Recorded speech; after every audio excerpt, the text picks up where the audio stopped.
A cleft-affected child will be expected to have orthodontic treatment. Again, if we start from babies that need nasal-alveolar molding, that may be within the first few months of life, the general preparation for bone graft surgery will start about the ages of 6 to 7 years, leading up to bone graft surgery, starting with the expander. Some baby teeth are taken out of the way to allow for appropriate graft procedures, and then imaging post-grafting to allow for confirmation that there is good bone, and then dental eruption, and then dental alignment.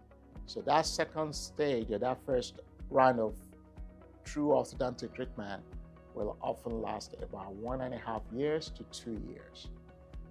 A break is given so that you allow for dental development, and then when there's more comprehensive orthodontic treatment, focus on both the upper and lower jaws for patients who do not need any long-term concerns about jaw development, meaning they may be able to have traditional orthodontic treatment in the early adolescent years.